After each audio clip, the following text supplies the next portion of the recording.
L'histoire de Samuel et Saul, 1 Samuel janvier 2015. Le premier livre de Samuel est un pivot dans l'histoire d'Israël, marquant la transition de l'ère des juges à celle de la monarchie. Les figures centrales de cette période sont Samuel, le dernier des juges et un prophète, et Saul, le premier roi d'Israël. 1. La naissance et l'enfance de Samuel, chapitres 1 à 3. L'histoire commence avec Anne, une femme stérile et affligée, épouse d'Elkana. Elle se rend à Silo, où se trouve le tabernacle de Dieu, et prie avec ferveur, promettant de consacrer son futur enfant à l'Éternel si elle obtient un fils. Le sacrificateur Élie la prend d'abord pour une femme ivre, mais après avoir compris sa détresse, il la bénit. Anne conçoit et donne naissance à Samuel, dont le nom signifie « entendu de Dieu ».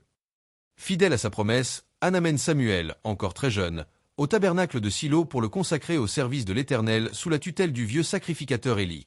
Pendant ce temps, les fils d'Élie, Ophni et Phiné, se comportent de manière impie, méprisant les offrandes à l'Éternel et abusant de leur position. Dieu, par l'intermédiaire d'un homme de Dieu puis directement à Samuel, annonce le jugement sur la maison d'Élie en raison de l'iniquité de ses fils. Samuel, bien que jeune, apprend à écouter la voix de Dieu et devient reconnu comme un prophète de l'Éternel dans tout Israël. 2. L'Arche de l'Alliance capturée et la mort d'Élie, chapitre 4. Les Philistins entrent en guerre contre Israël. Les Israélites subissent une défaite cuisante et, dans une tentative désespérée, vont chercher l'Arche de l'Alliance à Silo, croyant qu'elle leur garantira la victoire. Cependant, les Philistins les battent de nouveau, tuant Ophni et Phiné, et s'emparent de l'Arche de l'Alliance. À l'annonce de la capture de l'Arche et de la mort de ses fils, Élie tombe de son siège, se brise la nuque et meurt, car il était âgé et lourd. Sa belle-fille, à l'agonie après l'accouchement, nomme son fils Icabo, la gloire est partie d'Israël, avant de mourir.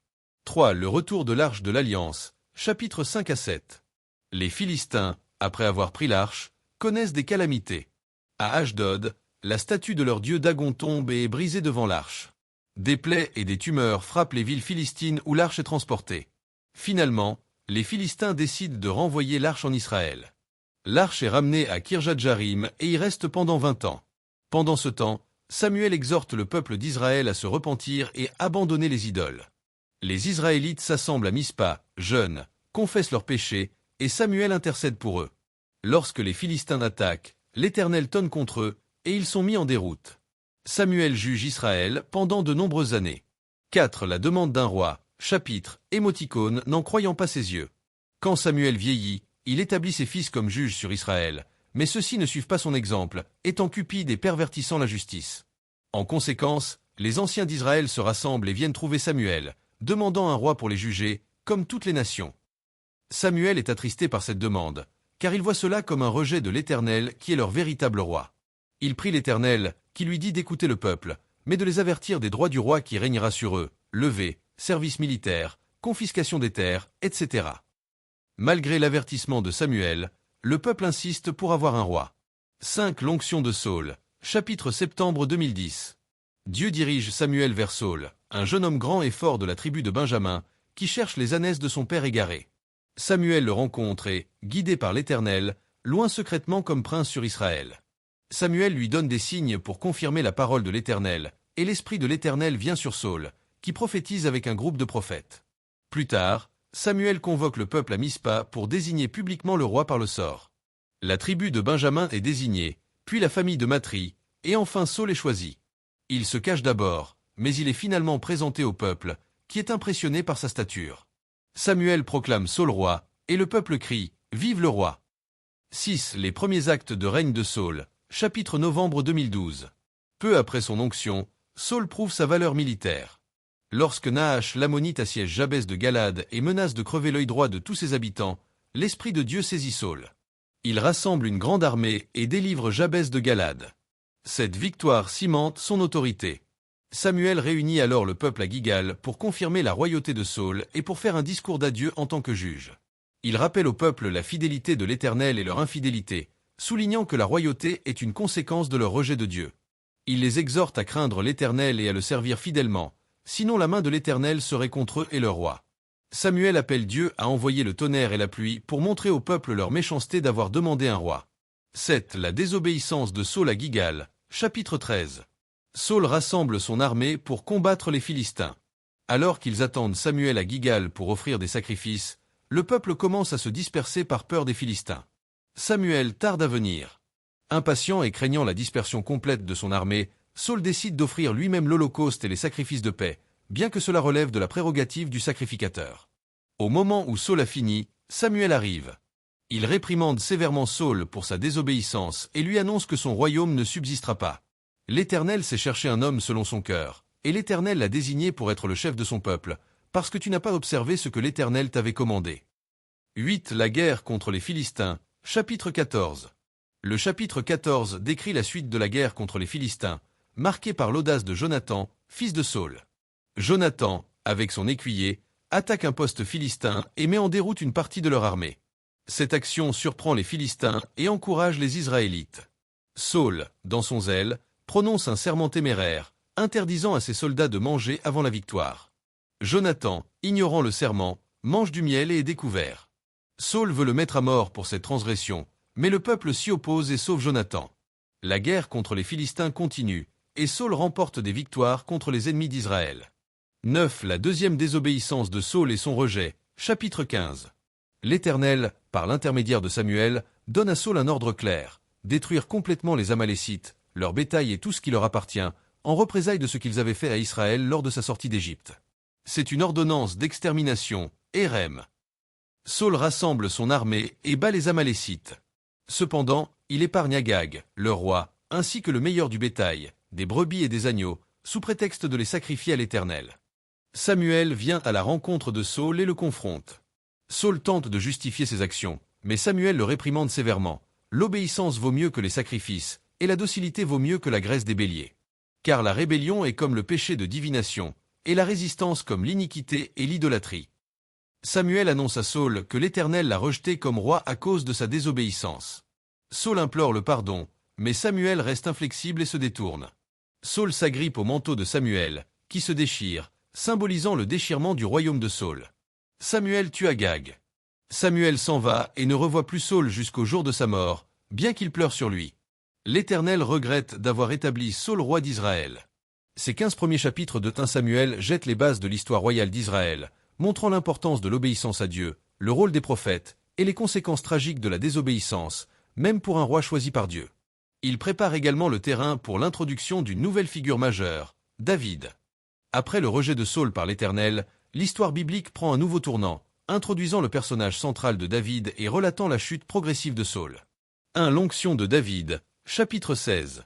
Malgré la désobéissance de Saul, l'Éternel a déjà un plan. Dieu envoie Samuel à Bethléem, dans la maison de Jessé, pour y oindre un nouveau roi. Samuel pense d'abord que l'aîné, Eliab, est le choix divin, mais l'Éternel lui dit « L'Éternel ne considère pas ce que l'homme considère. L'homme regarde à ce qui frappe les yeux, mais l'Éternel regarde au cœur. » Après avoir passé en revue tous les fils de Jessé sans succès, Samuel demande s'il n'y a pas un autre fils. Jessé mentionne alors le plus jeune, David, qui garde les brebis. Dès que David arrive, l'Éternel dit à Samuel de l'oindre, car c'est lui. Samuel verse l'huile sur la tête de David, et l'esprit de l'Éternel vient puissamment sur David à partir de ce jour.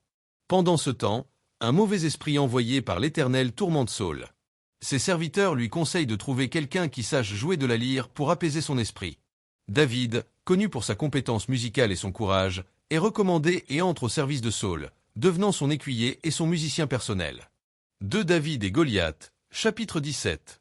Les Philistins se rassemblent pour la guerre contre Israël, et un géant, Goliath de Gath, défie les armées d'Israël, proposant un combat singulier pour décider de l'issue de la guerre. Pendant 40 jours, personne en Israël n'ose affronter Goliath, et la peur s'empare du camp. David est envoyé par son père Jessé pour apporter des provisions à ses frères aînés qui sont dans l'armée. En arrivant, il entend le défi de Goliath et voit la détresse des soldats israélites. Indigné que cet incirconcis insulte les armées du Dieu vivant, David déclare qu'il combattra le géant. Malgré les moqueries de son frère Eliab et les doutes de Saul, David explique qu'il a déjà combattu des lions et des ours pour protéger son troupeau, et que l'Éternel qui l'a délivré de leurs griffes le délivrera aussi de la main de Goliath. Saul accepte à contre-cœur et lui offre son armure, mais David la refuse, car il n'est pas habitué. Il choisit 5 pierres lises dans le torrent et s'approche de Goliath avec sa fronde. Goliath le méprise, mais David lui répond avec foi. « Tu marches contre moi avec l'épée, la lance et le javelot. Mais moi, je marche contre toi au nom de l'Éternel des armées, du Dieu des troupes d'Israël, que tu as insulté. » David lance une pierre avec sa fronde, qui frappe Goliath au front, le tuant. David prend ensuite l'épée de Goliath et lui coupe la tête. Voyant leur champion mort, Les Philistins s'enfuient, et les Israélites les poursuivent et les mettent en déroute. 3. La jalousie de Saul et l'amitié avec Jonathan, chapitres 18 à 20. Après sa victoire sur Goliath, David devient extrêmement populaire. L'âme de Jonathan, fils de Saul, s'attache à celle de David, et il conclut une alliance d'amitié profonde. Cependant, la popularité croissante de David éveille la jalousie et la paranoïa de Saul. Les femmes chantent, Saul a frappé ses milliers, et David ses dizaines de milliers. Cela met Saul en colère, et dès ce jour, il regarde David avec méfiance. Le mauvais esprit tourmente à nouveau Saul, et il tente à plusieurs reprises de tuer David avec une lance pendant que David joue de la lyre. Saul offre à David ses filles en mariage, Michal, la plus jeune, par amour pour David, et Mérab, l'aînée, qu'il promet puis donne à un autre. Saul espère que David mourra au combat contre les Philistins. Mais David continue de prospérer et d'acquérir de la renommée. Saul voit que l'Éternel est avec David et craint de plus en plus. Michal, la fille de Saul, aime David et l'épouse. Cela ne fait qu'attiser la haine de Saul, qui tente à nouveau de tuer David. Michal aide David à s'échapper de la maison. Jonathan intervient à plusieurs reprises pour défendre David auprès de son père, mais Saul, dans sa fureur, tente même de tuer son propre fils avec une lance. Jonathan prévient David du danger et le soutient dans sa fuite. Leur amitié reste inébranlable malgré la folie de Saul. David et Jonathan se rencontrent secrètement et se jurent fidélité, Jonathan promettant de toujours protéger David et de soutenir sa royauté future. 4. La fuite de David et ses compagnons, chapitres 21 à 23. David, en fuite, arrive à Nob, où le sacrificateur Ahimelech lui donne les pains de proposition et l'épée de Goliath, sans savoir qu'il est en fuite de Saul. Doeg l'Édomite, un serviteur de Saul, est témoin de la scène.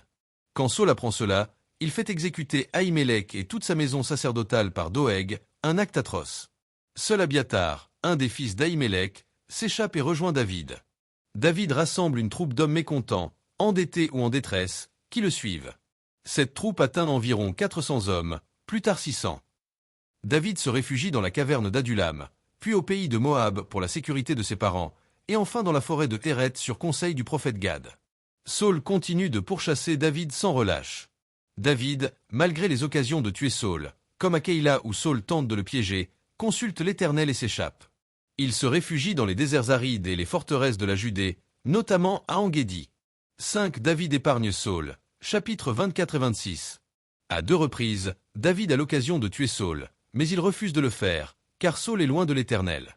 Dans le chapitre 24, alors que Saul cherche David dans le désert d'Engedi, il entre dans une caverne où David et ses hommes sont cachés.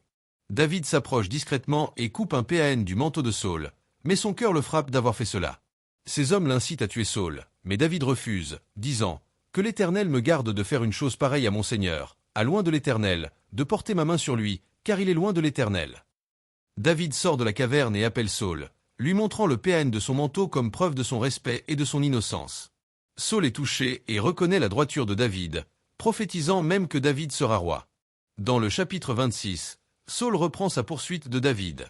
David et Abishai, l'un de ses hommes, s'introduisent dans le camp de Saul pendant qu'il dort et prennent sa lance et sa gourde d'eau à son chevet.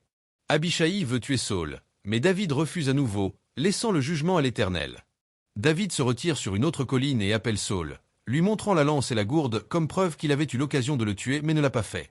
Saul se repent encore une fois de sa folie, mais David sait que Saul continuera à le poursuivre.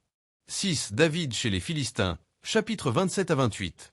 Fatigué d'être constamment pourchassé par Saul, David décide de se réfugier chez les Philistins, avec le roi Akish de Gath. Il vit à Tsiklag pendant 16 mois, simulant des raids contre les ennemis d'Israël, mais en réalité, il attaque les peuples du sud, Guéshuriens, Girziens, Amalécites, et ment à Akish sur la destination de ses raids. Akish lui fait confiance. Pendant ce temps, les Philistins se rassemblent pour combattre Israël. Akish demande à David de l'accompagner. Saul est terrifié par la taille de l'armée philistine.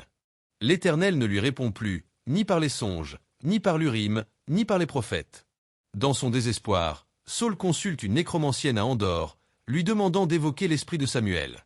L'esprit de Samuel apparaît et prédit la défaite d'Israël, la mort de Saul et de ses fils, et la remise du royaume à David, parce que Saul n'a pas obéi à l'Éternel lors de l'épisode amalécite. Si vous avez trouvé ce résumé de l'histoire de Samuel et Saul utile et intéressant, n'hésitez pas à vous abonner pour plus de contenu similaire. Laissez un commentaire pour nous dire ce que vous en avez pensé, aimez la publication si elle vous a plu, et partagez le lien avec vos amis et votre famille. Votre soutien nous aide à continuer à créer et partager ces récits fascinants.